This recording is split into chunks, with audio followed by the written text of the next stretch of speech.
అందరికీ నమస్కారం. ఈ వీడియోలో నేను ఒక చిన్న స్టోరీ షేర్ చేసుకుంటానండి. అలాగే ఈరోజు నవరాత్రి సిరీస్‌లో సెవెంత్ డే అండి. 7వ రోజు శ్రీ కన్యకా పరమేశ్వరి అమ్మవారు శ్రీ అన్నపూర్ణాదేవి అలంకరణలో దర్శనమిచ్చారు. 108 రకాల నైవేద్యాలతో ఎంతో అందంగా అలంకరించిన శ్రీ అన్నపూర్ణాదేవి అలంకరణని చూస్తూ ఆ అమ్మ గురించిన ఒక కథ గురించి తెలుసుకుందాం. కథలోకి వస్తే మనలాంటి భక్తులకు అమ్మవారు అన్నం పెట్టారు అంటే అర్థముంది. కానీ ఆకలి దప్పులే తెలియని పరబ్రహ్మ స్వరూపుడైన శివుడు అమ్మవారిని భిక్ష ఎందుకు అడగవలసి వచ్చిందో తెలుసా? ఒకరోజు శివయ్య అమ్మవారు కైలాస శిఖరంపై ఆసీనులై ఉన్నారంట. అప్పుడు పార్వతీదేవి శివయ్యని ఇలా అడిగారంట. ప్రకృతి పురుషులలో ఎవరు గొప్ప అని అడిగారంట. అప్పుడు శివుడు పురుషుని వలనే ప్రకృతికి అస్తిత్వం ఉందని చెప్పారంట. అలా వారి సంభాషణ గొడవగా మారి ఆఖరికి అమ్మవారు ప్రకృతి ప్రభావం గురించి తెలియజేయాలనుకున్నారు. అప్పుడు అమ్మవారు తన శక్తిని వదిలేసి అంతర్ధానం అయ్యారంట. అంతర్ధానం అంటే మాయమైపోయారంట. దాంతో ఆహారం లేక లోకాలన్నీ అల్లకల్లోలం అయిపోయాయంట. కానీ తన సృష్టిలోని జీవులందరూ ఆకలితో అలమటిస్తుంటే అమ్మవారు చూడలేక తానే స్వయంగా కాశీ పట్టణంలో గరిట పట్టి కోట్లాది మందికి వండి పెట్టడం మొదలుపెట్టారంట.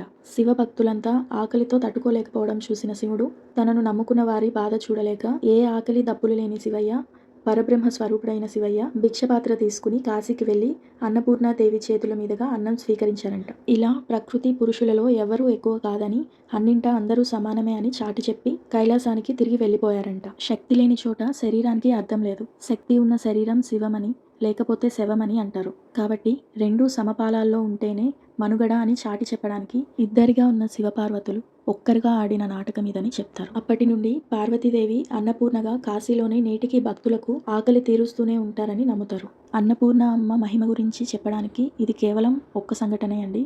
ఇలాంటివి చాలా ఉన్నాయంట. అన్నపూర్ణాదేవి అలంకరణలో ఉన్న అమ్మవారు ఎడమ చేతిలో అమృతాన్నం ఉన్న బంగారు పాత్రతో, కుడి చేతిలో వజ్రాలు పొదిగిన గరిటతో సాక్షాత్తుగా ఈశ్వరునికే భిక్షను అందిస్తున్నట్లుగా కనిపిస్తారు. సకల జీవరాశికి ఆహారం ప్రసాదించే అన్నపూర్ణాదేవిని దర్శించుకుంటే ఆకలి దప్పులుండవని భక్తుల నమ్మకం. అలాగే అన్నపూర్ణాదేవికి ఎంతో ఇష్టమైన దద్దోజనం ఎలా తయారు చేయాలో లలితా సహస్రాలలో మహర్షులు వివరించారంట. అలాగే అన్నపూర్ణాదేవి అక్షయ తృతీయ రోజు జన్మించారంట. అందుకే ఆ రోజు బంగారం కొంటే మంచిదని నమ్ముతారు. అలా కాకపోయినా కుండ పాత్రలు కొన్నా కూడా మంచిదని నమ్ముతారు. నేను షేర్ చేసుకున్న కథలో ఏమైనా మిస్టేక్స్ ఉంటే కామెంట్స్లో సరిచేయండి. అలాగే నవరాత్రి సందర్భంగా 7వ రోజు శ్రీ వెంకటేశ్వర స్వామి వారిని శ్రీ పరశురామ రూపంలో అలంకరించారు. మీరు కూడా దర్శించుకోండి.